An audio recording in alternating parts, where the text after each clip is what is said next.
नमस्कार, स्वागत है आपका करियर रेडीनेस पर। और दोस्तों, इस वीडियो में हम बात करेंगे आज सेमेस्टर फर्स्ट का जो एसईसी पेपर है, मेकिंग इफेक्टिव कम्युनिकेशन पेपर की कंप्लीट वन शॉट क्लास को हम इस वीडियो में डिस्कस करेंगे। और एज यूजुअल अपनी ये क्लास हिंदी और इंग्लिश मीडियम में रहेगी। तो जिस भी स्टूडेंट ने अपने एसईसी पेपर में मेकिंग कम्युनिकेशन सेलेक्ट किया है, उसके लिए ये क्लास रहने वाली है। चलिए करते हैं यूनिट वाइज इस पेपर की शुरुआत। बहुत आसान सा पेपर है और इस पूरे पेपर में हम बात करेंगे कम्युनिकेशन के रिगार्डिंग कि कम्युनिकेशन क्या होता है। जैसे मैं अभी सिंपल आपको समझाना चाहूँ कि कम्युनिकेशन में क्या होते हैं, कि एक सेंडर होता है जिसके मन में कोई आइडिया होता है, कोई विचार होता है, कोई मैसेज होता है। वो उसे किसी मीडियम के थ्रू रिसीवर तक पहुँचाना चाहता है या पहुँचाता है, तो ये होता है रिसीवर, ये होता है सेंडर। ठीक है? इन दोनों के बीच में जो बातचीत होती है या यूँ कहें कम्युनिकेशन होता है, संचार होता है, संप्रेषण होता है, उसे हम कम्युनिकेशन कहते हैं। तो इसमें क्या प्रोसेस होती है, क्या बैरिकेड्स होते हैं और क्या इसका मीनिंग होता है, वो सारी चीज़ें में कंप्लीट करें। तो चलिए बात करते हैं सबसे पहले मीनिंग ऑफ कम्युनिकेशन की।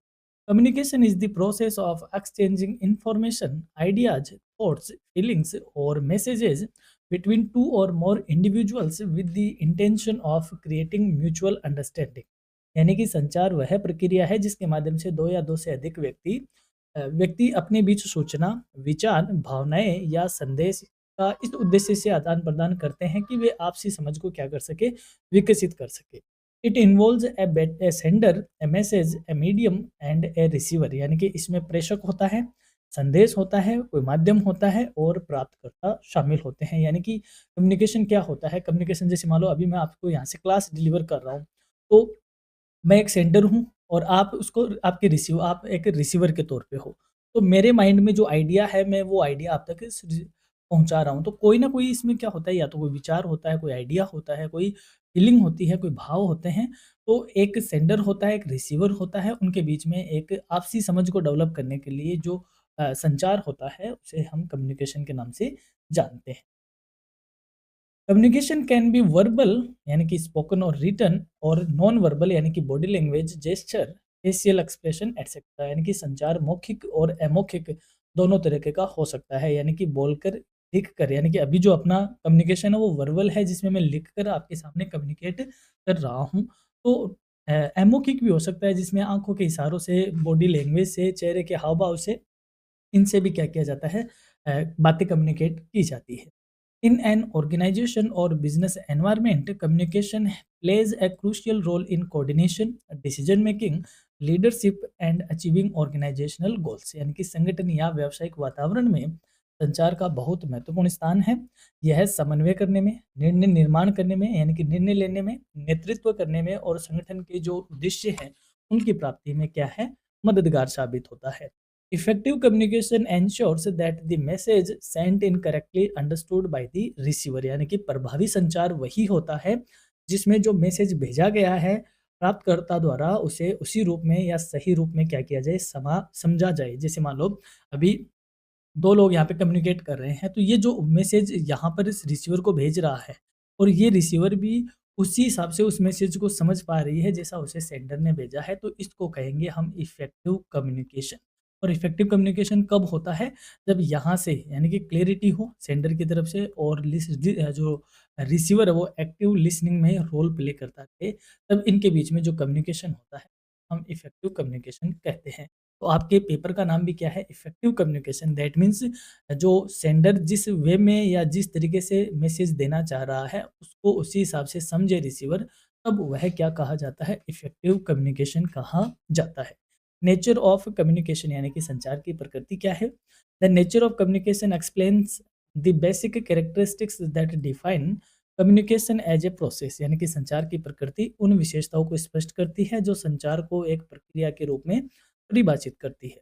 Communication is not a one time activity, rather it is continuous and dynamic in nature. यानी कि संचार कोई एक बार होने वाली क्रिया नहीं है, बल्कि ये तो निरंतर है और गतिशील प्रक्रिया है। यानी कि ऐसा नहीं कि आपने आज कोई बात करी तो वो आज ही खत्म हो जाएगी, या फिर वह थोड़ी सी टाइम के लिए नहीं। कंटिन्यूअस प्रोसेस होती है कम्युनिकेशन, और ये एक डायनेमिक होती है जो कि चेंज होती रहती है। जैसे मान लो आप इसी इमेज से आप देख पाते हो कि इधर एक सेंडर सेंडर है और इधर एक रिसीवर है। सेंडर कोई फ़िल्टर लगाता है नहीं, कई तरह की बातें होती है। इमोशंस होते हैं, लैंग्वेज होता है, एटीट्यूड होता है, रोल एक्सपेक्टेशंस अलग-अलग होती है, वर्बल, नॉन वर्बल होता है, ये मैसेज होता है और यहाँ पे रिसीवर अपने फ़िल्टर लगता है और रिसीवर उसको फीडबैक देखता है। फीडबैक को हम प्रतिपुष्टि या प्रतिक्रिया कहते हैं, जो कि सेंडर तक पहुँचती है और फिर सेंडर से इस तरीके से मैसेज कन्वे होते रहते हैं। तो कहने का मतलब कम्युनिकेशन इन नेचर में ये कहें तो डायनामिक है और कंटीन्यूअस चलने वाली प्रक्रिया। तो इसकी कुछ मेन कैरेक्टरिस्टिक्स जान लेते हैं, कुछ मुख्य विशेषताएँ। पहला, it is a two way process यानी कि ये द्विमुखी प्रक्रिया है, यानी कि जो सेंडर है और जो रिसीवर है, ये ऐसा नहीं कि सेंडर टू रिसीवर ही होती है, रिसीवर टू सेंडर भी होती है, यानी कि वो अपना फीडबैक देता रहता है और इधर से मैसेज कन्वे होता रहता है। तो ये दो बोथ वे क्या है, कम्युनिकेशन है। जैसे मान लो आपने कोई व्हाट्सएप पे मैसेज किया, तो सामने वाले में ऑफलाइन होता है तो एक टिक, फिर डिलीवर होते ही यानी कि डिलीवर होते ही डबल टिक आ जाते हैं और जब उसने उसको सीन कर लिया होता है तो ब्लू टिक हो जाते हैं। तो ये क्या है, ये फीडबैक की तो है, तो ये एक टू वे कम्युनिकेशन है। क्या है? Two way communication. Communication involves both sending end receiving of messages, यानी कि संचार में संदेश भेजना और प्राप्त करना दोनों शामिल होते हैं।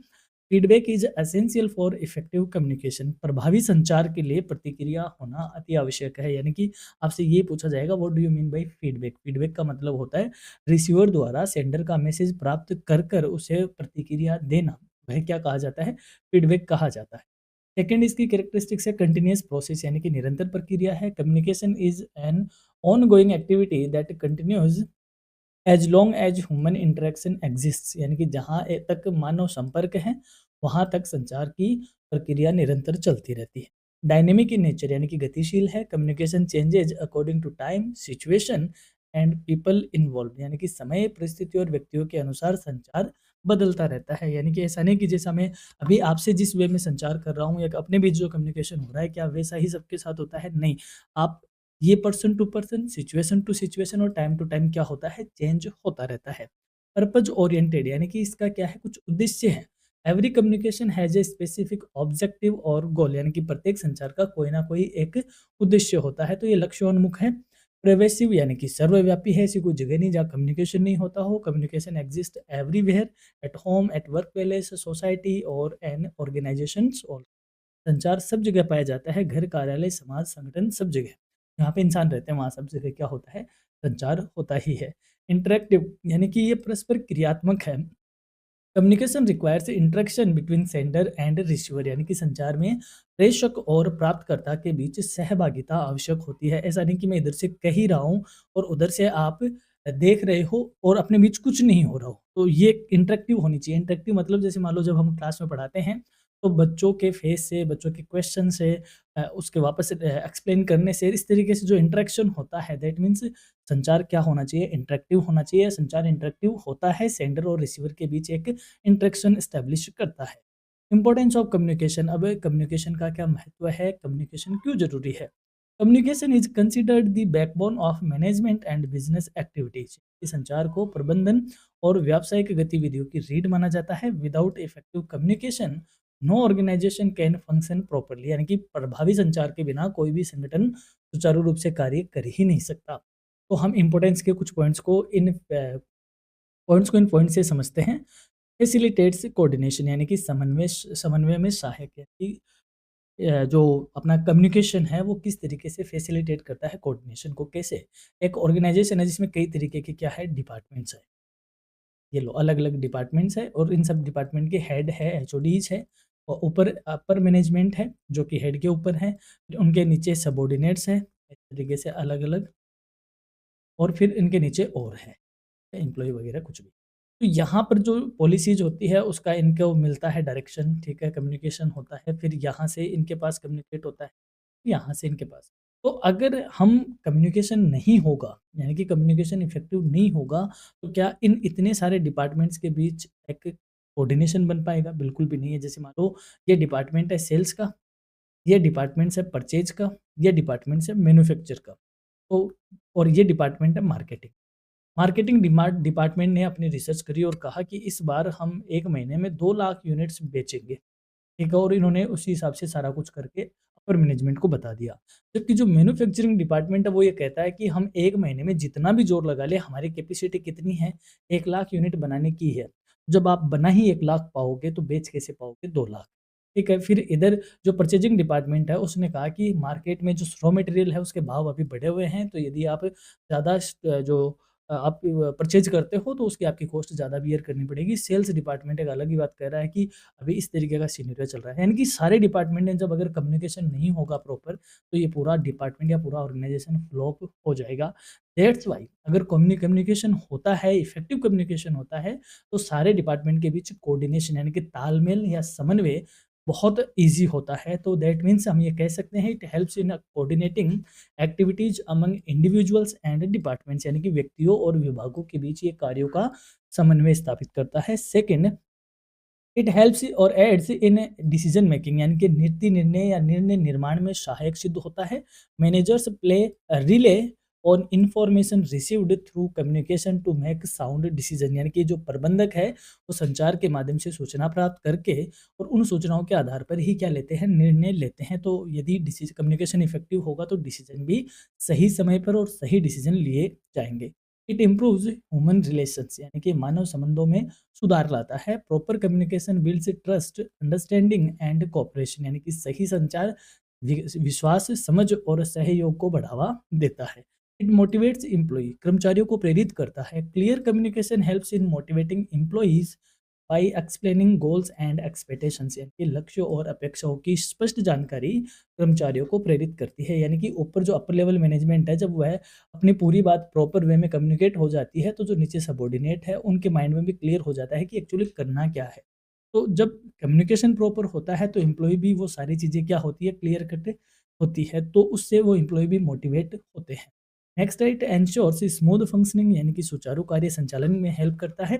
Day to day operations depend on effective communication, यानी कि दैनिक कार्यों का सफल संचालन संचार पर ही निर्भर होता है। यदि प्रॉपर कम्युनिकेशन होता है तो डेली रूटीन के काम फंक्शंस है वो स्मूथली कंडक्ट होते रहते हैं। इट इज सपोर्ट्स लीडरशिप, यानी कि नेतृत्व को सशक्त बनाता है। Leaders use communication to guide, influence and supervise employees, यानी कि नेता का काम क्या है, संचार के माध्यम से मार्गदर्शन करना, नियंत्रण करना और प्रभाव डालना, यानी इन्फ्लुएंस करना। यदि लीडरशिप है या यूँ कहे कोई लीडर है, तो अगर उसका कम्युनिकेशन इफेक्टिव है तो उसकी लीडरशिप और भी ज़्यादा सशक्त होती है। आज अपन अपने पीएम को देखते हैं तो वो कम्युनिकेशन ही तो है कि इजीली जनता से कम्युनिकेशन हो पाता है, चाहे वो चाहे किसी रेडियो प्रोग्राम मन की बात से हो या संबोधन हो डायरेक्ट, या फिर कुछ और काम हो, या फिर कुछ ऐसा अनहोनी होती है तो उस टाइम अपनी बात कम्युनिकेट करना होता है। तो कई ऐसे मंच है जिसमें लीडरशिप वह और भी क्या जो होती है उनकी निखर आता है, क्योंकि लीडरशिप का मतलब सिर्फ नेतागिरी से नहीं कहता है कि जो पॉलिटिशियन नेता है वही नहीं। Leadership that means manager also a leader, manager भी लीडर है, वह अपने एम्प्लॉय को गाइड करता है, इन्फ्लुएंस करता है, सुपरवाइज करता है, एटसेट्रा। तो एक इफेक्टिव कम्युनिकेशन लीडरशिप को और भी ज़्यादा सशक्त बनाता है। बात करते हैं प्रोसेस ऑफ कम्युनिकेशन की, यानी कि संचार की प्रक्रिया क्या है, क्या-क्या इसमें होता है। The communication process refers to the steps through which a message is transmitted from sender to receiver and understood correctly. संचार की प्रक्रिया उन चरणों को दर्शाती है जिनके माध्यम से संदेश प्रेषक से प्राप्तकर्ता तक पहुंचता है और सही रूप में समझा जाता है। यानी कि हम इसको इस तरीके से समझ सकते हैं। मैं थोड़ा सा जूम आउट कर देता हूँ। ये लो आप स्क्रीन पे देख पा रहे हो। यहाँ है अपना सेंडर, यानी कि जिसके माइंड में मैसेज चल रहा है, वह एनकोड करता है, यानी कि अपने मैसेज को डिजाइन करता है। फिर वह उसका जो मैसेज होता है प्रॉपर चैनल के थ्रू रिसीवर के पास पहुँचता है। रिसीवर उसको डिकोड करता है, यानी कि उसको समझता है और अपना फीडबैक किसको देता है, सेंडर को देता है। और यहाँ पर नॉइज़ आता है। नॉइज़ का मतलब हम एरर से कह सकते हैं, बैरियर से कह सकते हैं, बाधाओं से कह सकते हैं। ये अलग-अलग बाधाएँ हैं, इसमें कल्चरल भी होते हैं, लैंग्वेज बैरियर्स भी होते हैं, कई तरीके के जिनको हम अभी पढ़ेंगे। तो एक कम्युनिकेशन प्रोसेस की ये सारे क्या होते हैं, स्टेप्स होते हैं। Steps in process of communication, एक होता है इसका सेंडर। सेंडर यानी कि प्रेषक, द पर्सन वो इनिशिएट द मैसेज, यानी कि वह व्यक्ति जो संदेश भेजने की क्या करता है, शुरुआत करता है, उसे सेंडर कहा जाता है। सेकंड है मैसेज, यानी कि समाचार या संदेश, द आइडिया, इंफॉर्मेशन और थॉट टू बी कम्युनिकेटेड, यानी कि वह विचार, सूचना या भावना जिसे क्या किया जाना है, संप्रेषित किया जाना है, भेजा जाना है। फिर आता है एनकोडिंग। एनकोडिंग का मतलब होता है converting the message into words, symbols और जेस्चर, यानी कि जो मैसेज है, जो संदेश है, उसको शब्दों में या संकेतों में या प्रतीकों में बदलना क्या कहा जाता है, एनकोडिंग कहा जाता है। फिर नेक्स्ट आता है चैनल और medium, the path through which the message is sent, यानी कि it can be oral, written, electronic, यानी कि वह माध्यम जिसके माध्यम से, जिस साधन के माध्यम से संदेश को भेजा जाना है उसे हम चैनल कहते हैं। फिर आता है रिसीवर, द पर्सन वो रिसीव्स द मैसेज, यानी कि प्राप्तकर्ता जो कि मैसेज का क्या करता है, प्राप्त करता है।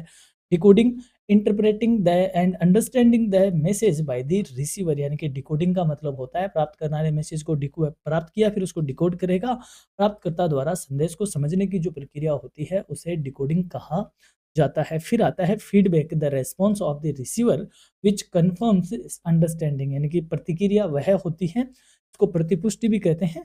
प्रतिक्रिया या प्राप्तकर्ता की जो प्रतिक्रिया है जिससे ये स्पष्ट होता है कि संदेश को समझा गया या नहीं, उसे कहते हैं हम फीडबैक। फिर आता है नॉइज। नॉइज मीन्स होता है any disturbance that affects the communication process, यानी कि कोई भी ऐसी बाधा जो संचार की प्रक्रिया को प्रभावित करती है उसे हम शोर के नाम से जानते हैं। तो ये क्या है, ये कम्युनिकेशन की प्रोसेस है जिसमें, जो कि आपसे एग्जाम में पूछी जाएगी, डिटेल में बड़ा क्वेश्चन यहाँ पे बनेगा। अब हम बात करेंगे यूनिट सेकंड की, जिसमें हम जानेंगे फॉर्म्स ऑफ कम्युनिकेशन, यानी कि कम्युनिकेशन के कितने टाइप होते हैं। बात करते हैं संचार के प्रारूप के बारे में या रूपों के बारे में कि संचार कितने टाइप का होता है, types of communication. Forms of communication में बात करते हैं। Forms of communication refer to the different ways through which message, ideas, information and feelings are exchanged among individuals, क्योंकि संचार के रूप उन विभिन्न तरीकों को दर्शाते हैं जिनके माध्यम से व्यक्तियों के बीच विचारों, सूचनाओं और भावनाओं का आदान प्रदान होता है। यानी कि जब हम बात करते हैं, जैसे अभी मैं आपसे बात कर रहा हूँ, तो ये क्या है कि इलेक्ट्रॉनिक मीडिया है जिसको हम मॉडर्न कम्युनिकेशन मेथड कह सकते हैं। तो कोई आमने-सामने बात करता है, कोई फॉर्मल सिचुएशन से बात करता है कि टॉप लेवल मैनेजमेंट, फिर उसके नीचे का लेवल का मैनेजमेंट। तो कई अलग-अलग तरीकों से क्या होता है, कम्युनिकेशन होता है। तो संचार जो टाइप्स ऑफ कम्युनिकेशन या फॉर्म्स ऑफ कम्युनिकेशन यही बताता है कि व्यक्तियों के बीच में किन-किन वेज से क्या होता है, बातों का या फिर विचारों का, मैसेज का क्या होता है, कम्युनिकेशन होता है, उसे फॉर्म्स ऑफ कम्युनिकेशन कहते हैं। Communication can take place in several forms depending on the nature of the message, medium used, and the relationship between sender and receiver, यानी कि संदेश की प्रकृति, उपयोग किए गए माध्यम तथा प्रेषक और प्राप्तकर्ता के संबंध के आधार पर संचार के विभिन्न रूप हो सकते हैं। Understanding different forms of communication helps in selecting the most appropriate method for effective interaction in personal as well as an organizational life, यानी कि संचार के विभिन्न रूपों की समझ व्यक्तिगत और संगठनात्मक जीवन दोनों में ही प्रभावी संचार के लिए आवश्यक है। सॉरी। बात करते हैं कि हम संचार को कितनी तरीके से वर्गीकृत करते हैं, बांटते हैं, यानी कि क्लासिफिकेशन ऑफ कम्युनिकेशन क्या है। Communication can be classified on the basis of medium, direction and formality, यानी कि संचार को माध्यम, दिशा और औपचारिकता के आधार पर वर्गीकृत किया जा सकता है। तो हम इसको यहाँ पे इस तरीके से समझ सकते हैं कि टाइप्स ऑफ कम्युनिकेशन में based on communication channel, based on style and purpose, यानी कि नॉन वर्बल, यानी कि अमौखिक, अशाब्दिक, सॉरी, गैर शाब्दिक या अशाब्दिक इसको बोलते हैं, और वर्बल यानी कि शाब्दिक जिसमें मौखिक होता है और रिटन भी होता है, लिखित होता है, फॉर्मल औपचारिक और इनफॉर्मल अनौपचारिक, और ओरल फेस टू फेस हो सकता है, डिस्टेंस के साथ हो सकता है। अभी अपने बीच कौन सा हो रहा है, ओरल कम्युनिकेशन है, रिटन कम्युनिकेशन है जो कि डिस्टेंस के साथ हो रहा है। मेजर क्लासिफिकेशन ऑफ कम्युनिकेशन यानी कि संचार के प्रमुख वर्गीकरण है वर्बल कम्युनिकेशन यानी कि मौखिक संचार, नॉन वर्बल कम्युनिकेशन यानी कि अमौखिक संचार, फॉर्मल कम्युनिकेशन यानी कि औपचारिक, और इनफॉर्मल दैट मीन्स अनौपचारिक, और फिर आता है मॉडर्न फॉर्म्स ऑफ कम्युनिकेशन यानी कि आधुनिक संचार के रूप जिसमें अपने सोशल मीडिया एटसेट्रा काउंट किए जाते हैं। This classification helps in understanding how communication operates in different situations and environments, यानी कि यह वर्गीकरण विभिन्न परिस्थितियों में संचार की कार्य प्रणाली को समझने में सहायता करता है। सबसे पहले हम डिस्कस करेंगे वर्बल कम्युनिकेशन को, उनके मौखिक समाचार या सॉरी संचार, मौखिक संचार। Verbal communication is the use of words to convey message, यानी कि मौखिक संचार वह संचार है जिसमें शब्दों का प्रयोग संदेश को शब्दों का प्रयोग करके संदेश दिया जाता है। इट कैन बी स्पोकन और रिटन, यानी कि ये बोलकर या लिखकर किया जा सकता है, यानी कि इसको शाब्दिक कम्युनिकेशन कहते हैं, यानी कि जिसमें शब्द होते हैं वो क्या कहा जाता है, verbal communication. This forms of This form of communication is widely used in organizations, classrooms, meetings and daily interaction, यानी कि यह संचार सबसे सामान्य रूप से किया जाता है जिसका प्रयोग संगठन में या कक्षा में या हम जो मीटिंग वगैरह होती है उनमें, और जो दैनिक जीवन की अपनी इंटरेक्शन होता है एक दूसरे से, उनमें जो कम्युनिकेशन होता है दैट इज वर्बल कम्युनिकेशन, यानी कि हम बोलकर या इस तरीके से बात करके ही कम्युनिकेट करते हैं। टाइप्स ऑफ वर्बल कम्युनिकेशन, ये दो तरह का होता है, oral communication and written communication, यानी कि मौखिक और लिखित। यानी कि शाब्दिक कम्युनिकेशन है तो शब्द है, तो शब्द या तो आप बोलोगे या तो आप लिखोगे। तो एक तो होता है वर्बल यानी कि ओरल, और एक होता है रिटन यानी कि लिखा हुआ। Oral communication face to face conversation, meetings, interviews, telephone calls, ये सारे मौखिक कॉल के क्या है, एग्जाम्पल है। सॉरी, मौखिक कम्युनिकेशन जिसको ओरल कम्युनिकेशन कहते हैं। रिटन कम्युनिकेशन की बात करें तो letters, emails, report, notice, memos, यानी कि पत्र, ईमेल, रिपोर्ट, नोटिस, ये सारे किसके हैं, लिखित कम्युनिकेशन के हैं, जिसको आप एक वर्ड आप इसमें और ऐड कर सकते हो, दैट इज चैटिंग। चैटिंग भी क्या है, अपने आप में एक क्या बोलते हैं इसको, रिटन कम्युनिकेशन, यानी कि हम लिख कर ही तो एक दूसरे से कम्युनिकेट करते हैं। एडवांटेजेस ऑफ वर्बल कम्युनिकेशन, यानी कि मौखिक संचार के लाभ क्या है। पहली बात तो क्विक एंड टाइम सेविंग है, यानी कि शीघ्र और समय की बचत है। तुरंत आमने सामने खड़े हैं तो तुरंत एक दूसरे से क्या हो जाती है, बात हो जाती है, कम्युनिकेशन हो जाता है, तो स्पीड है इसकी, क्विक है और टाइम बचाने वाला है। इमीडिएट फीडबैक, यानी कि त्वरित प्रतिक्रिया है, सामने वाले के तुरंत हाव भाव से तुरंत उसका फीडबैक प्राप्त हो जाता है, तो फीडबैक भी इसमें इमीडिएट मिलता है। And clear expression two of ideas, विचारों की स्पष्ट अभिव्यक्ति होती है, यानी कि कोई तरह का इसमें बाधाएं सबसे कम होती है, इसमें नॉइज सबसे कम होता है, तो ये बहुत क्लियर एक्सप्रेशन ऑफ आइडियाज के साथ किया जाता है। अब बात करते हैं नॉन वर्बल की, यानी कि अमौखिक या गैर शाब्दिक संचार की, जिसमें शब्द नहीं होते, हाव भाव होते हैं। वो क्या होता है, non verbal communication. Non verbal communication refers to communication without using words, यानी कि अमौखिक संचार वह संचार है जिसमें शब्दों का प्रयोग नहीं किया जाता। It includes body movements, facial expression, gesture, posture and eye contact, इसमें शारीरिक हाव भाव, चेहरे के भाव, इशारे, शारीरिक मुद्रा और आंखों के संपर्क आदि शामिल होते हैं। Non verbal communication often support और compliments verbal communication and sometimes convey stronger message than words, यानी कि कई बार अमौखिक संचार या अमौखिक संचार मौखिक संचार से भी अधिक प्रभावशाली होता है, यानी कई बार जो बॉडी लैंग्वेज है या जो नॉन वर्बल कम्युनिकेशन है वह ज़्यादा इफेक्टिव होता है वर्बल के सामने। जैसे मान लो अपन, जो आपने स्कूल में आपने देखा होगा कि गुरुजी ऐसे बैठे, आपने कहा कि सर मैं बाहर जाऊँ, सर ने अपनी सिर्फ पलकें क्या करी, ऊपर उठा दी, हो गया आपके पास कम्युनिकेशन, बोला कुछ नहीं बस। और कई बार आप जैसे मान लो आप शैतानी कर रहे हो, छोटे थे आप, शैतानी कर रहे थे घर पे, मेहमान वगैरह है, पापा ने कुछ नहीं किया, बस आपको इस तरफ देखा और आपको आँखें दिखाई। उसी से आपको आइडिया लग गया कि हाँ, आप शांति से बैठ जाना है, बोला कुछ भी नहीं और आराम से आपका काम हो गया। तो ये क्या होता है, नॉन वर्बल कम्युनिकेशन होता है। अब बात करते हैं काइनेसिक्स की, यानी कि काइनेसिक्स क्या चीज़ होती है। Kinesics is the study of body movements and gesture used in communication, यानी कि काइनेसिक्स संचार में प्रयुक्त शारीरिक गतिविधियाँ और इशारे का अध्ययन होता है। It includes facial expression, hand movement, posture and eye movement, यानी कि इसमें चेहरे के भाव, हाथों की गतिविधियाँ, शारीरिक मुद्रा और आंखों की गतिविधियाँ शामिल होती है। Kinesics helps in expressing emotions such as happiness, anger, confidence और फियर, यानी कि ये भावनाओं जैसे खुशी, गुस्सा, आत्मविश्वास या भय को व्यक्त करने में सहायक होता है।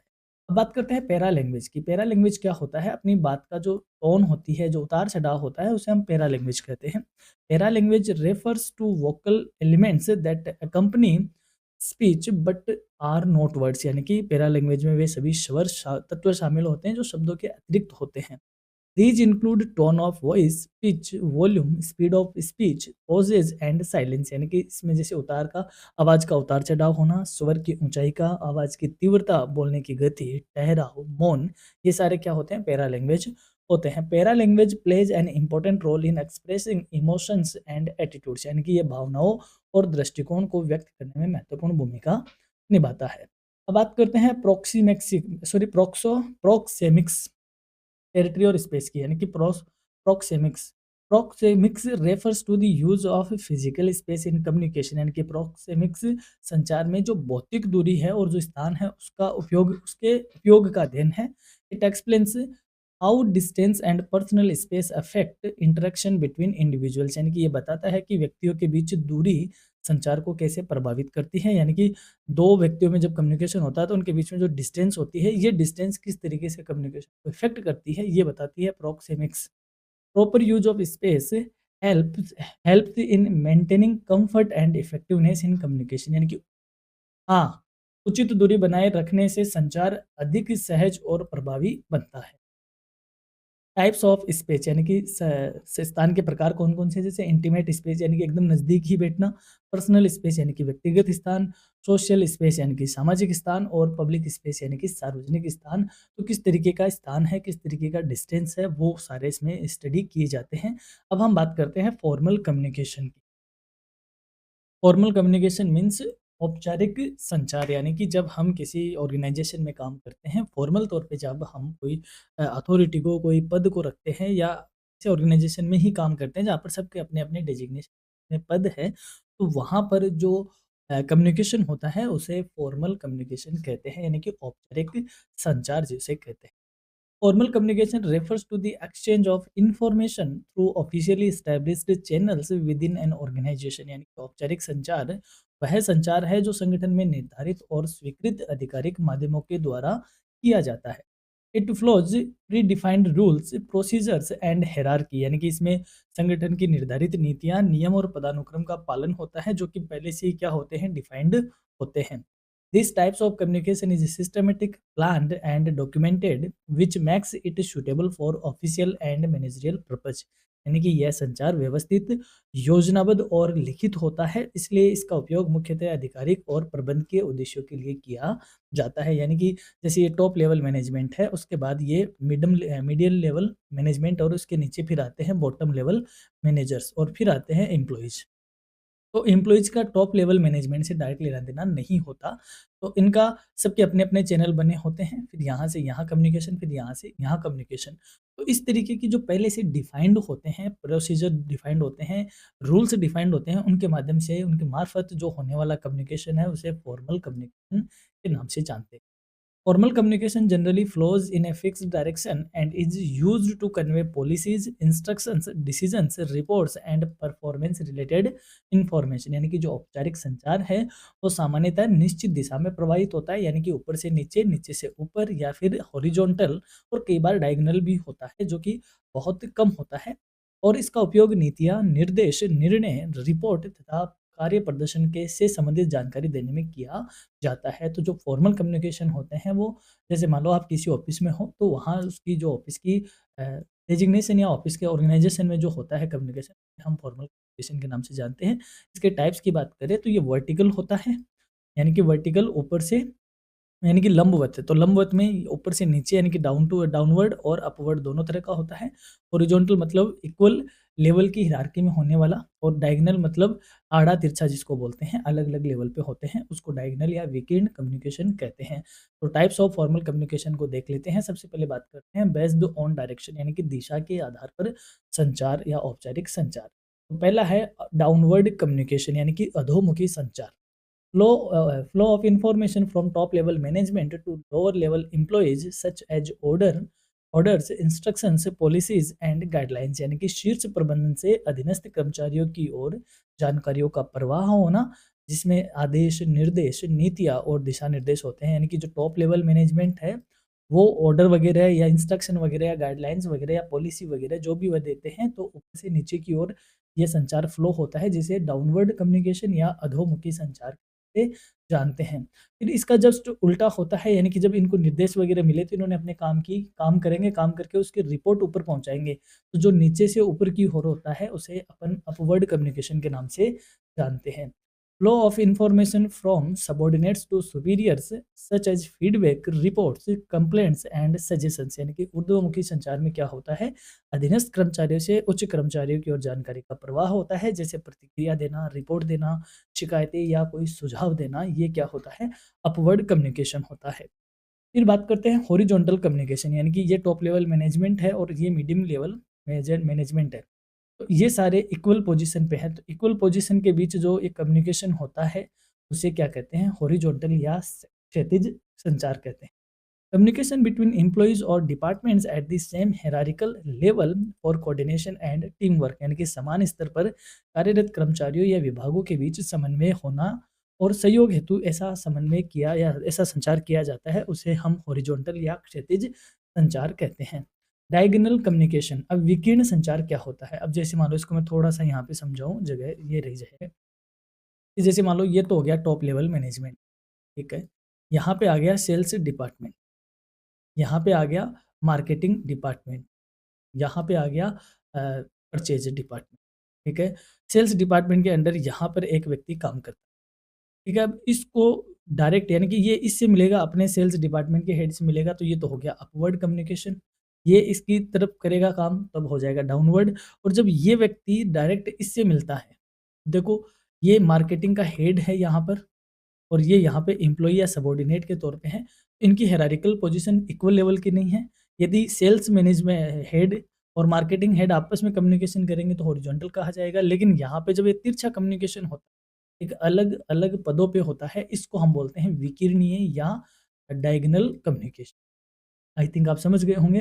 Communication between employees of different departments and different levels without flowing strict hierarchy, यानी कि विभिन्न विभागों और विभिन्न स्तरों के कर्मचारियों के बीच किया गया संचार जो कठोर पदानुक्रम का पालन नहीं करता, उसे क्या कहते हैं? उसे डायगोनल कम्युनिकेशन के नाम से जानते हैं।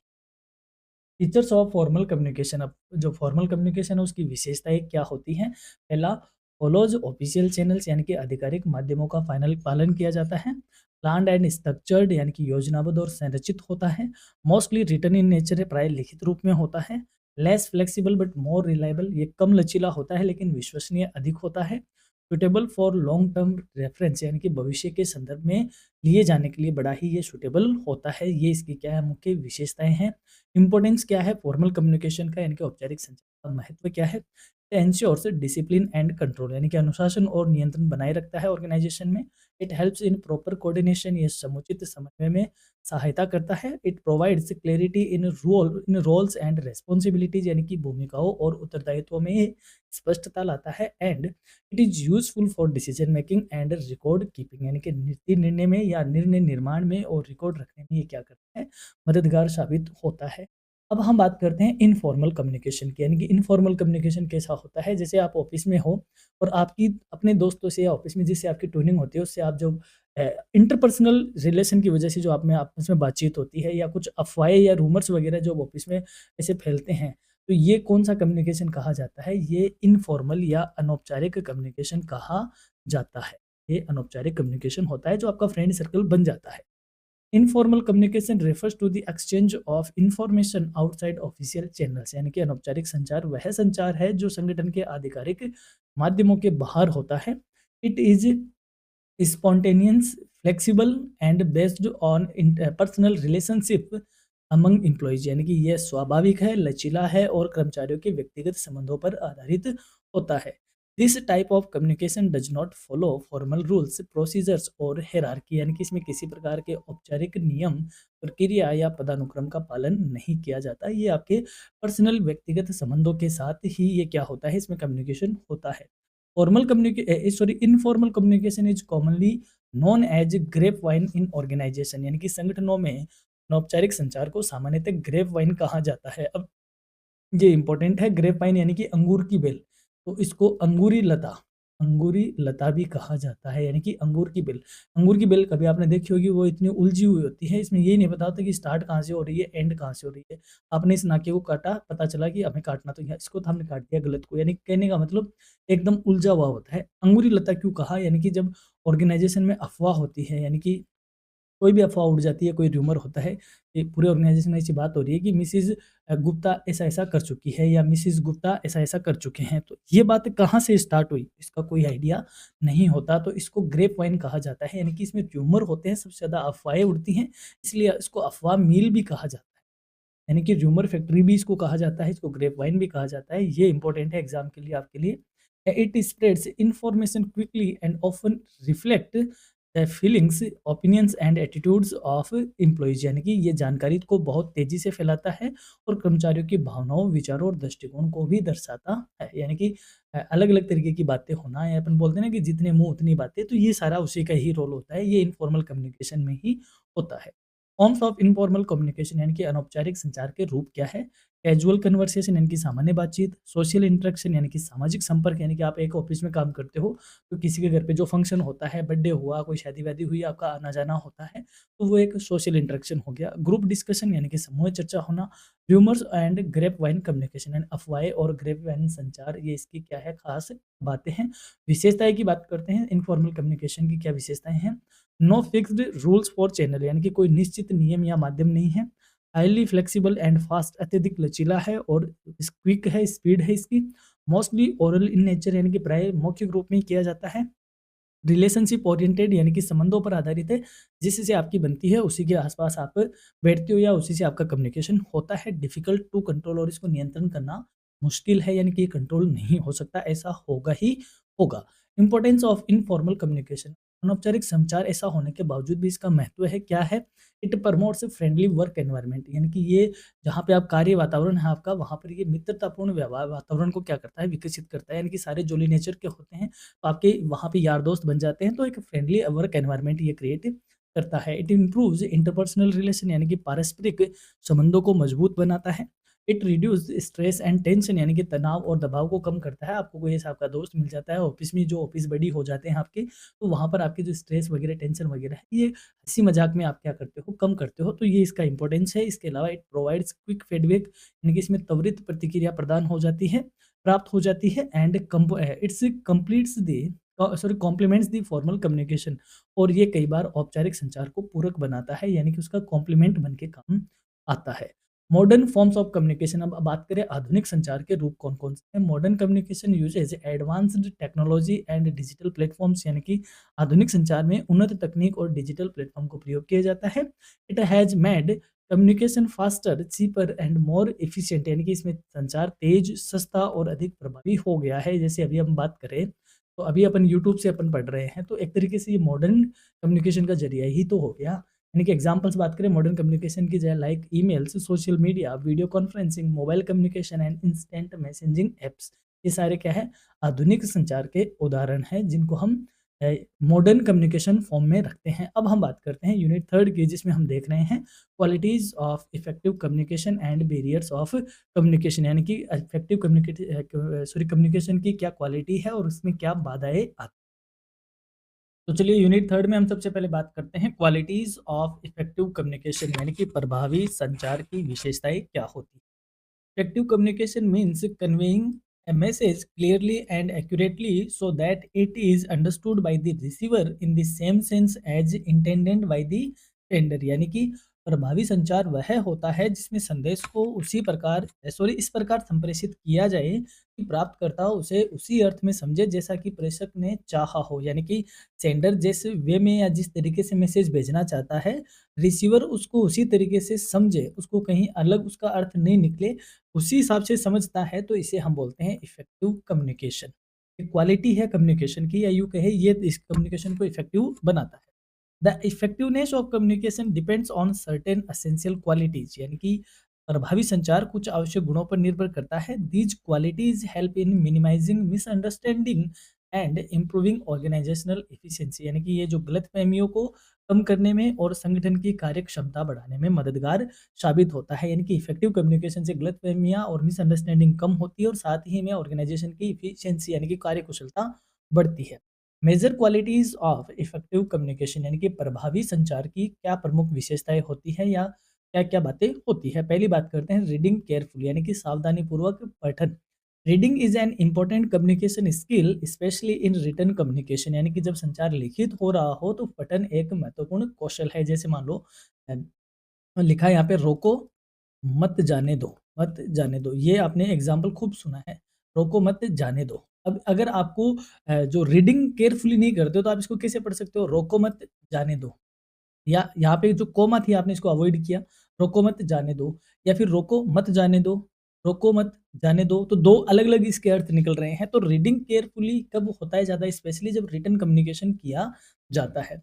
Careful reading helps in understanding instructions, policies, reports and messages correctly, यानी कि ध्यानपूर्वक पढ़ने से निर्देशों, नीतियों, रिपोर्टों और संदेशों को सही ढंग से समझा जा सकता है। तो ये क्वालिटी ये है कि रीडिंग केयरफुली हमें करनी चाहिए। सेकंड, लिसनिंग इंटेलिजेंटली, यानी कि बुद्धिमत्तापूर्ण श्रवण, यानी कि जब ओरल कम्युनिकेशन हो रहा है, मौखिक कम्युनिकेशन हो रहा है, तो लिसनिंग तरीके से हमें जो सही ढंग से हमें सुनना चाहिए।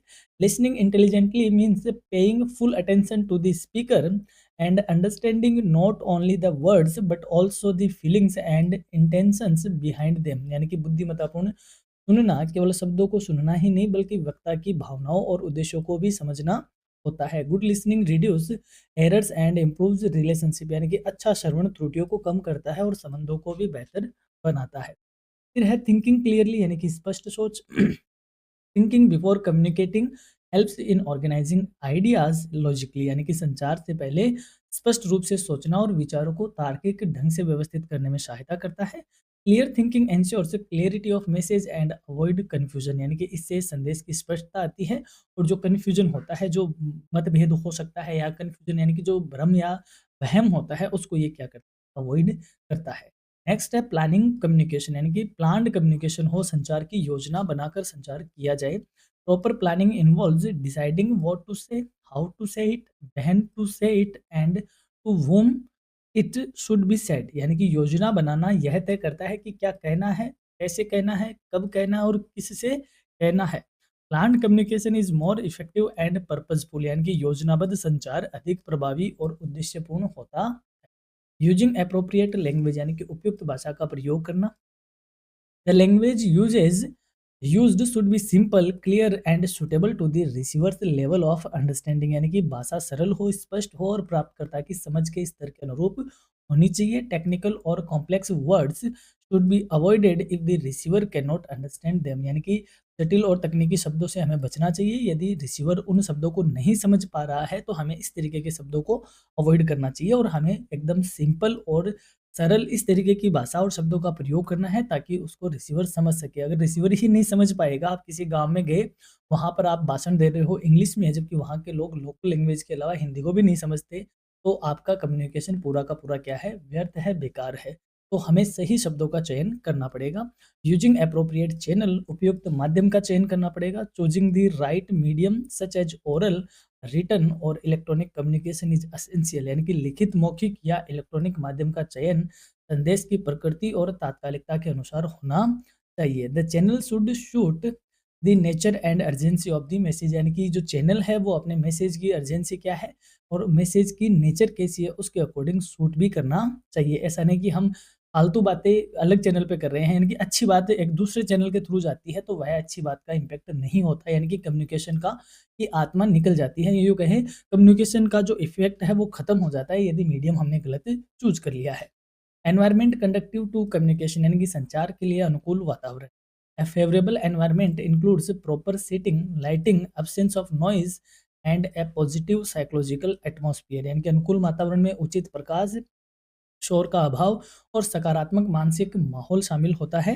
ए supportive environment encourages open communication, ऐसा वातावरण खुले संचार को प्रोत्साहित करता है। तो एक अच्छा वातावरण भी एक इफेक्टिव कम्युनिकेशन की क्वालिटी है। ओवरकमिंग डिफरेंसेस ऑफ लैंग्वेजेज, यानी कि भाषा की जो विभिन्नता है उसको दूर करना। इन ए डाइवर्स ऑर्गेनाइजेशन पीपल में speak different languages, effective people में स्पीक डिफरेंट लैंग्वेजेज, यानी कि विविध संगठनों में भाषा की भिन्नता हो सकती है। Effective communication requires minimising language differences through common language और यूज ऑफ ट्रांसलेशन, यानी कि प्रभावी संचार के लिए सामान्य भाषा या अनुवाद का उपयोग करना आवश्यक है। यानी कि एक ऑर्गेनाइजेशन में अलग अलग भाषा बोलने वाले लोग कार्य करते हैं, तो अगर हम सारी भाषाओं को लेके चलेंगे तो हमारा इफेक्टिव कम्युनिकेशन इफेक्टिव नहीं होगा। इसलिए ऑर्गेनाइजेशन को कोई एक प्रॉपर लैंग्वेज, कॉमन लैंग्वेज क्या करनी होती है, डिसाइड करनी होती है, तो उस लैंग्वेज में ही सारा कम्युनिकेशन हो, बाकी उस लैंग्वेज में अदर जो है उसको ट्रांसलेट करके काम किया जाए। तो ये क्या करता है, कम्युनिकेशन को और ज़्यादा इफेक्टिव बनाता है। अब हम बात करेंगे बैरियर्स ऑफ कम्युनिकेशन, यानी कि संचार की बाधाएँ क्या है, संचार में हर्डल्स क्या आती है। Barriers of communication are obstacles that distort or block the message during the communication process। यानी कि संचार की बाधाएं वे अवरोध है जो संचार प्रक्रिया के दौरान संदेश को विकृत या अवरुद्ध कर देती है। These barriers reduce effectiveness and may lead to misunderstanding और failure of communication। यानी कि ये बाधाएं संचार की प्रभावशीलता को तो कम करती ही है, साथ में गलतफहमियां भी उत्पन्न कर सकती है। सबसे पहले हम बात करते हैं कितने टाइप की होती है, types of barriers of communication यानी कि संचार की बाधाओं के प्रकार क्या है। पहला है मैकेनिकल बैरियर्स यानी कि यांत्रिक बाधाएं। Mechanical barriers arise due to defects in communication devices और technical problems such as faulty microphones, poor internet connectivity और अनक्लियर प्रिंटिंग। यानी कि यांत्रिक बाधाएं वो होती है जो संचार उपकरणों में खराबी या तकनीकी समस्याओं के कारण उत्पन्न होती है, जैसे खराब माइक्रोफोन का होना, कमज़ोर इंटरनेट कनेक्शन का होना है या अस्पष्ट प्रिंटिंग यानी धुंधली प्रिंटिंग होना। ये सारी कौन-सी बाधाएँ हैं? ये मैकेनिकल बैरियर्स है जिनकी वजह से संचार में कई बार क्या होती है, बैरियर या बाधाएँ उत्पन्न होती है। फिर है फिजिकल बैरियर्स यानी कि भौतिक बाधाएँ। Physical barriers include environmental factors like noise, distance, poor lighting और overcrowding crowding which hinder smooth communication. यानी कि भौतिक बाधाओं में हम शोर, दूरी, खराब प्रकाश व्यवस्था यानी कि लाइट की व्यवस्था खराब हो या भीड़ जैसी पर्यावरणीय समस्याओं को शामिल करते हैं। जैसे फॉर एग्जांपल अभी मैं क्लास रिकॉर्ड कर रहा हूँ, तो यदि अब मेरे आस-पास खूब सारा शोर-शराबा हो और बीच में कोई बच्चों के रोने की आवाज़ हो, कोई कुछ हो, तो अपनी क्लास में क्या आती है, कई तरीके की बाधाएँ आ सकती है। तो आप उसमें कम्युनिकेशन अपने बीच प्रॉपर नहीं होता, तो इसको फिजिकल बैरियर्स में काउंट किया जाता है। फिर आता है साइकोलॉजिकल बैरियर्स यानी कि मनोवैज्ञानिक बाधाएँ। Psychological barriers are related to the mental state of the sender or receiver, such as stress, fear, prejudice, anger, or lack of interest। Sorry, हाँ, मनोवैज्ञानिक बाधाएं प्रेषक और प्राप्तकर्ता की मानसिक स्थिति से संबंधित होती है। जैसे कई बार सेंडर भी क्या होता है, तनाव में होता है या भय या पूर्वाग्रह से ग्रसित होता है या क्रोध या रुचि में कमी होती है, तो कई बार ये रिसीवर के साथ भी होता है। तो इस तरीके की जो बाधाएं होती है इसको हम साइकोलॉजिकल बैरियर्स में काउंट करते हैं। फिर है सेमांटिक एंड लैंग्वेज बैरियर्स यानी कि अर्थगत और भाषा संबंधी बाधाएं।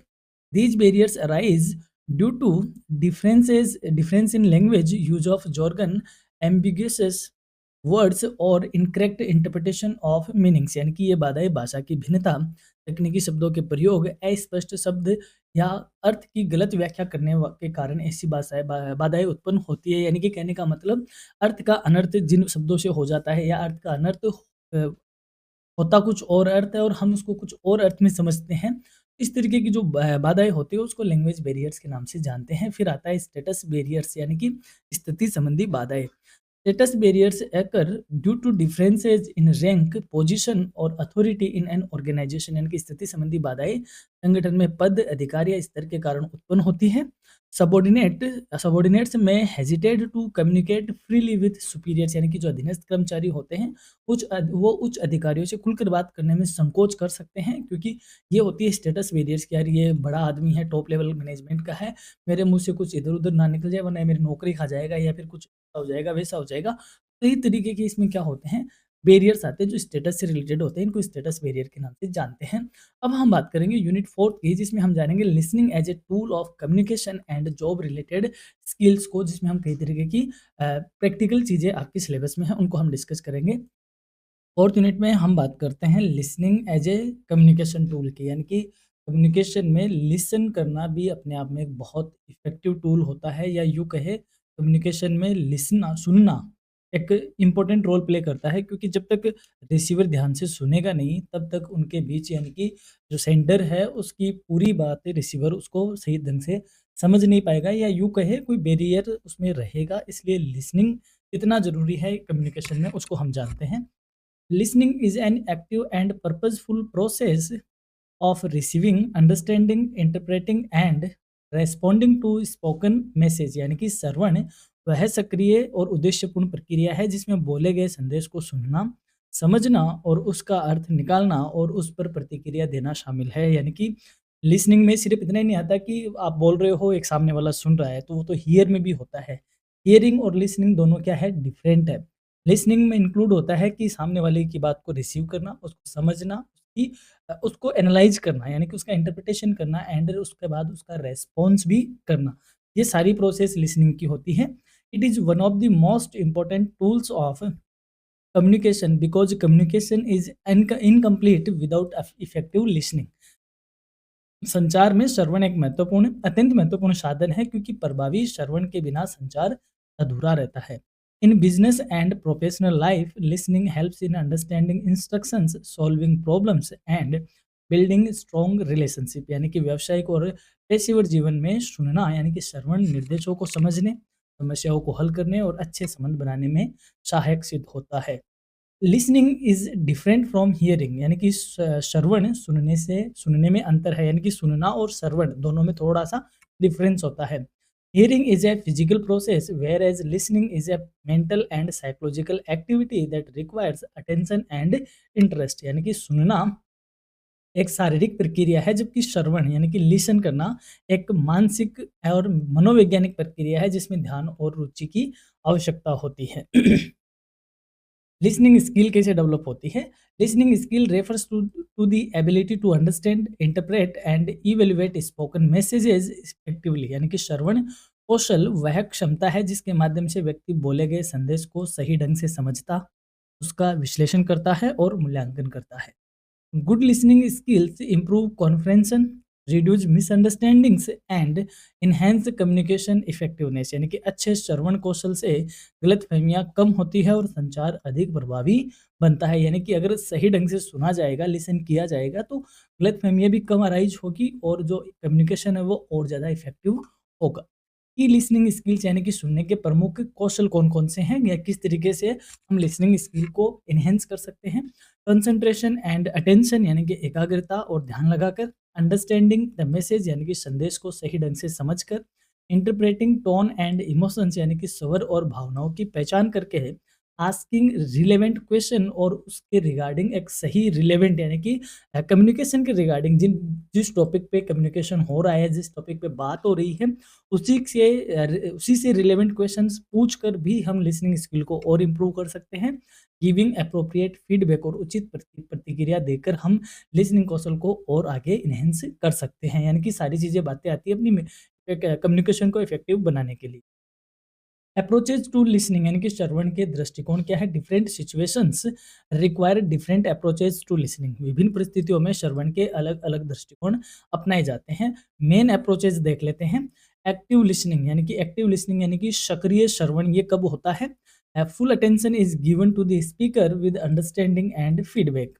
यानी कि वक्ता पर पूरा ध्यान देकर समझना और उसको प्रतिक्रिया देना एक्टिव लिसनिंग कहा जाता है।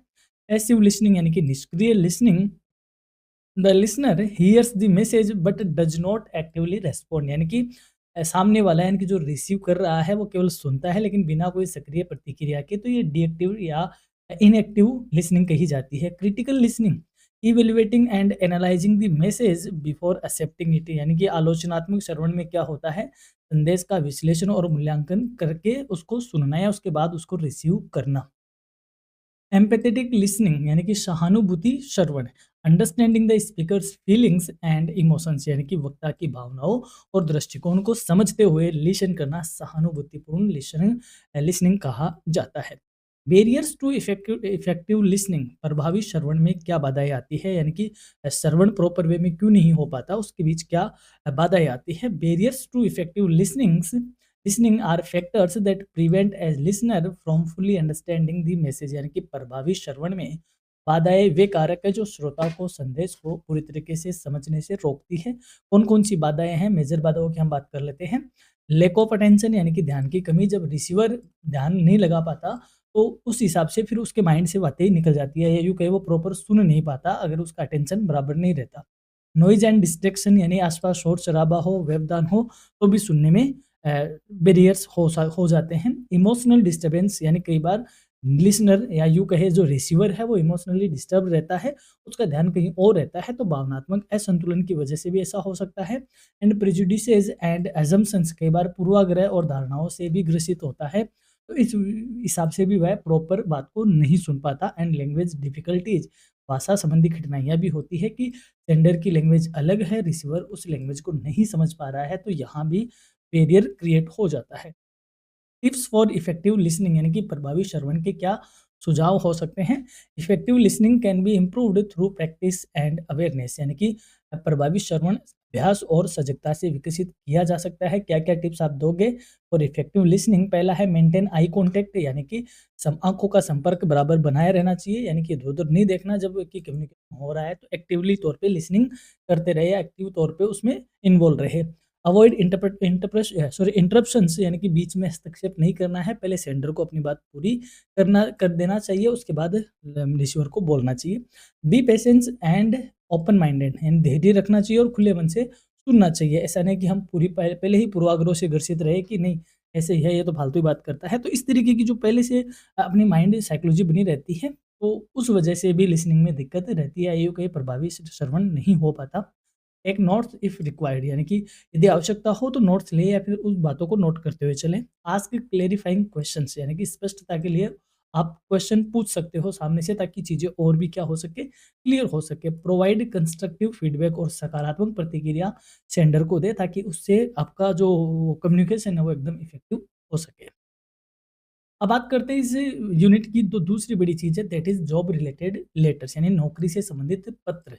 यानी कि जब हम कहीं नौकरी के लिए अप्लाई करते हैं या काम करते हैं या नौकरी को छोड़ते हैं, तो एक फॉर्मल रिटन कम्युनिकेशन होता है, वो जॉब रिलेटेड लेटर्स कहे जाते हैं। Job related letters are formal written communications used in professional life, यानी कि नौकरी से संबंधित पत्र औपचारिक लिखित संचार का एक महत्वपूर्ण भाग है। These letters help in seeking employment and professional interactions, यानी कि इनका उपयोग रोजगार प्राप्त करने और पेशेवर संपर्क बनाए रखने, यानी जो प्रोफेशनल अपने लाइजनिंग रहते हैं उनको बनाए रखने के लिए किया जाता है। कॉमन जॉब रिलेटेड लेटर्स कौन-कौन से हैं? जैसे एप्लीकेशन फॉर जॉब, नौकरी के लिए आवेदन पत्र करना, resume, CV, covering letter, appointment letter और रेजिग्नेशन लेटर, ये सारे कौन से हैं? Job related common uh, letters है। Job related letters are formal written communications used in professional and organisational setting, यानी कि ये औपचारिक पत्र होते हैं जिनका उपयोग पेशेवर और संगठनात्मक वातावरण में किया जाता है। These letters are essential tools for seeking employment, accepting और leaving a job and maintaining official communication between employer and employee, यानी कि इन पत्रों का प्रयोग नौकरी प्राप्त करने के लिए, नौकरी स्वीकार करने या नौकरी छोड़ने के लिए, या नियोक्ता और कर्मचारियों के बीच आधिकारिक संचार करने के लिए किया जाता है। अब एक-एक को हम डिस्कस कर लेते हैं। Such letters follow a fixed format, formal language and clear structure, यानी कि ये जो लेटर्स होते हैं उनका निश्चित फॉर्मेट होता है, भाषा इनकी औपचारिक होती है और स्पष्ट संरचना, यानी कि एक क्लियर स्ट्रक्चर इनका होता है, जो कि सारे एक तरीके से कॉमनली उन्हीं को ही फॉलो किया जाता है। Common types of job related letters, यानी कि हम एग्जांपल के साथ छोटे-छोटे एग्जांपल लेंगे और उनको हम समझेंगे। सबसे पहला है एप्लीकेशन फॉर जॉब, यानी कि नौकरी के लिए आवेदन, यानी कि जब आप जैसे अभी आपने ग्रेजुएशन कर ली, ग्रेजुएशन के बाद आपको क्या चाहिए? जॉब चाहिए। तो जॉब चाहिए तो आपको उसके लिए पे क्या लिखनी पड़ेगी? एप्लीकेशन लिखनी पड़ती है जॉब के लिए। तो वो किस तरीके से होती है? A job application letter is written by a candidate to apply for a specific job vacancy, यानी नौकरी के लिए आवेदन पत्र वह पत्र होता है जिसे कोई उम्मीदवार किसी पद के लिए आवेदन करने हेतु लिखता है। It introduce the applicant and highlights qualifications, skills and interest in the job, यानी कि इसमें क्या होता है? इसमें कैंडिडेट अपनी योग्यता लिखता है, अपने कौशल के बारे में बताता है और कौन से पद पे उसकी रुचि है, उसको वह व्यक्त करता है कि मुझे फलाँ पद पे मैंने ये सब किया है, मेरी ये क्वालिफिकेशन है, ये मेरा एक्सपीरियंस वगैरह है और मैं उस डेजिग्नेशन के लिए या उस पोस्ट के लिए, जॉब के लिए मैं अप्लाई कर रहा हूँ, ये सारी बातें इसमें लिखी होती है। बेसिक चीज़ें क्या होती है इसमें? टेंडर का address, date, receiver's address, subject, salutation, body of the letter and closing and signature इसमें होते हैं। एक एग्जांपल इसमें देखते हैं कि ये आपका एग्जांपल मैं छोटी कर देता हूँ स्क्रीन, ये लो। ऊपरी-ऊपर यहाँ पे लिखा नहीं मैंने, यहाँ पे आता है सेंडर का एड्रेस, ऊपरी-ऊपर। फिर आता है सेंडर का नहीं सॉरी, यहाँ पे रिसीवर का आता है, ठीक है?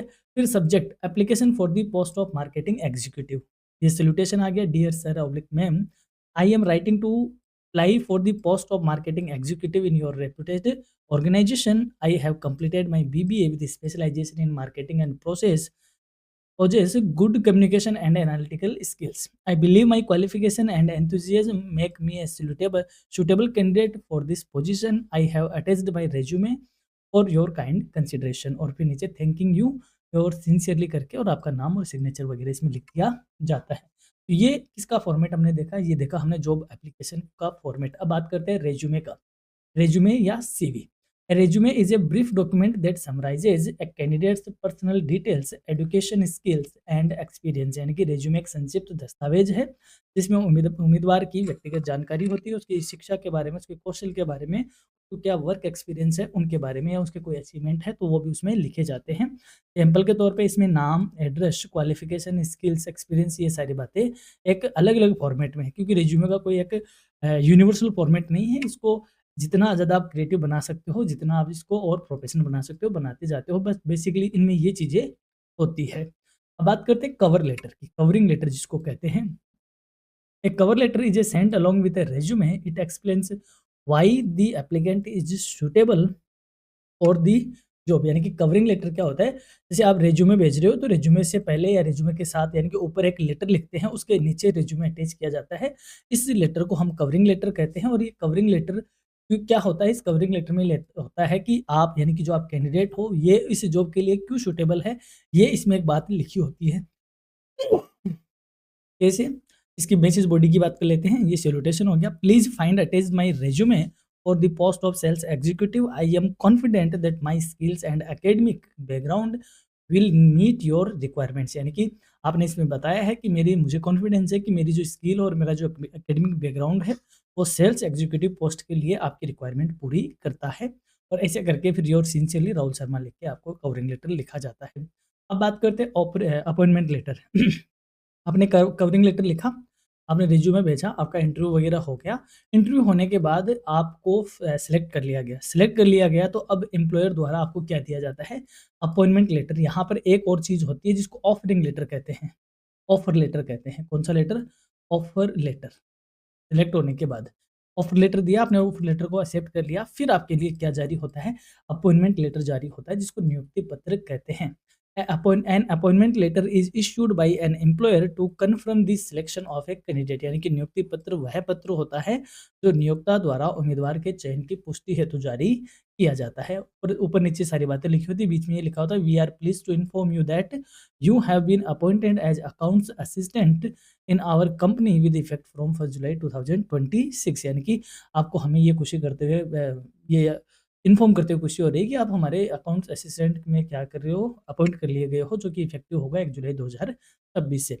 अब आपने वहाँ पे काम किया, अब आप उसको काम को छोड़ना चाहते हो तो इसको हम बोलते हैं त्यागपत्र, यानी कि resignation letter. Resignation letter is written by an employee to formally inform the employer about leaving the job. यानी कि त्यागपत्र वह औपचारिक पत्र होता है जिसके माध्यम से कर्मचारी नौकरी छोड़ने की सूचना नियोक्ता को देता है। फॉर एग्जाम्पल, वो मैसेज बॉडी होएगी, ये मैसेज बॉडी है, I hereby resign from the post of office executive due to personal reasons, kindly accept my resignation with effect from 30 June 2026। यानी कि आपने इसमें लिखा है कि मैं ये जो एग्जीक्यूटिव है, ऑफिस एग्जीक्यूटिव की जॉब को छोड़ रहा हूँ पर्सनल कारणों की वजह से, अब मेरा त्यागपत्र स्वीकार कीजिए। इम्पोर्टेंस क्या है, जॉब रिलेटेड लेटर्स का महत्व क्या है? एसेंशियल फॉर प्रोफेशनल कम्युनिकेशन, यानी कि पेशेवर संचार के लिए आवश्यक है। Helps in career development, career विकास में सहायक है। क्रिएट्स फॉर्मल रिकॉर्ड, और ये आधिकारिक रिकॉर्ड प्रदान करता है। और reflects personality and communication skills, व्यक्तित्व और संचार दक्षता को ये दर्शाता है। अब बात करते हैं GD, group discussion and interview. यानी कि समूह चर्चा क्या और साक्षात्कार क्या है। यानी इंटरव्यू देने से पहले जब आप ग्रुप से डिस्कशन होता है उसको ग्रुप डिस्कशन कहते हैं। समझ लेते हैं इनको। Sorry. Group discussion and interviews are important tools for evaluating communication skills, confidence, knowledge and personality of candidates। यानी कि समूह चर्चा और साक्षात्कार उम्मीदवार की संचार क्षमता, आत्मविश्वास, ज्ञान और व्यक्तित्व का मूल्यांकन करने हेतु महत्वपूर्ण साधन माने जाते हैं। Group discussion, A structured discussion among A group of candidates on A given topic. यानी कि समूह चर्चा किसी विषय पर उम्मीदवारों के समूह के बीच की गई संरचित चर्चा होती है। यानी कि ऐसे ग्रुप बना दिया जाता है 4-5 लोगों का, और उनको एक टॉपिक दे दिया जाता है और उन टॉपिक पे वो आपस में डिस्कशन करते हैं। ये बताता है कि उम्मीदवार में कैसी उसकी कम्युनिकेशन स्किल है, क्या उसका कॉन्फिडेंस लेवल है, कितना उसको नॉलेज है, और किस तरीके से वो हाव भाव करते हुए बात करता है। तो ये सारी चीज़ें उस ग्रुप डिस्कशन में ऑब्जर्व की जाती हैं। इंटरव्यू की बात करें तो a formal interaction between interviewer and candidate to assess suitability for a job यानी कि साक्षात्कार क्या होता है? नौकरी के लिए उपयुक्तता जाँच करने हेतु औपचारिक संवाद होता है, जिसे इंटरव्यू कहा जाता है, जो कि इंटरव्यू लेने वाले और कैंडिडेट के बीच में क्या होता है, एक जॉब के रिगार्डिंग एक फॉर्मल इंटरेक्शन होता है। इन चीज़ों को यानी कि जो यूनिट 4th है, यूनिट 4th को आपको बहुत अच्छे से अगर समझना है और भी अच्छे एग्ज़ाम्पल के साथ, तो सेमेस्टर 2nd में एक पेपर चलता है बिज़नेस कम्युनिकेशन, उसकी यूनिट 3rd और यूनिट 4th इसी से ही रिलेटेड है, जिसका लिंक मैं आपको डिस्क्रिप्शन में दे रहा हूँ। तो मैं आपको रिकमेंड करूँगा कि ये बिज़नेस कम्युनिकेशन की यूनिट 3rd एंड 4th वाली क्लास आपको देखनी चाहिए। जिस भी स्टूडेंट के मेकिंग इफेक्टिव कम्युनिकेशन वाला पेपर है, उनके लिए ये एक मास्टर क्लास है। इसके अलावा बिज़नेस कम्युनिकेशन के इम्पोर्टेंट क्वेश्चन मैंने ऑलरेडी अपलोड कर दिए हैं। आपका तकरीबन 80% सिलेबस सेम है, जो बिज़नेस कम्युनिकेशन का है, वही सिलेबस आपका मेकिंग इफेक्टिव कम्युनिकेशन का है। तो जब तक आपके मेकिंग इफेक्टिव कम्युनिकेशन के मैं सेपरेटली क्वेश्चन अपलोड नहीं कर देता, तब तक आपके लिए ये एक क्लास हो सकती है, बिज़नेस कम्युनिकेशन के इम्पोर्टेंट क्वेश्चन की क्लास, जिनको आपको देखनी चाहिए। सेमेस्टर 2nd की क्लास है, लिंक मैं आपको डिस्क्रिप्शन में दे दूँगा, एंड स्क्रीन पे लिंक है और ऊपर आई बटन में भी मैं लिंक दे दूँगा। तो क्योंकि देखो, जितना स्टडी मटेरियल आप पढ़ सकते हो, उतना आपको पढ़ना चाहिए, क्योंकि एग्ज़ाम में कहीं से भी क्या ही क्वेश्चन आ जाते हैं, उसका कोई आइडिया नहीं रहता। तो ये थी अपनी मेकिंग इफेक्टिव कम्युनिकेशन की क्लास, सेमेस्टर फर्स्ट वाले स्टूडेंट की क्लास। तो आपको क्लास यदि अच्छी लगती है, तो आप ज़रूर लाइक करें, कमेंट ज़रूर करें और बताएँ हमें क्लास और में हम क्या एनहांस कर सकते हैं क्लास को, और आप अपने साथ वालों के साथ इसको ज़रूर शेयर करें, और चैनल पे नए हों तो सब्सक्राइब करना ना भूलिएगा। और ये मैं आपको बार-बार कहता हूँ, कमेंट के पास हाइप का बटन है, तो ज़रूर आप अपनी क्लास को हाइप किया करें, ताकि और ज़्यादा इसमें एंगेजमेंट हो सके और बच्चों तक अपनी क्लास पहुँच सके। हमारी तरफ से, करियर एजुनिस्ट की तरफ से सारे बच्चों को all the best for your examination. आप यूँ ही अच्छे से एग्ज़ाम देते रहिए और अपने करियर एजुनिस्ट के साथ हमेशा टच में बने रहिए। धन्यवाद, थैंक यू, शुक्रिया।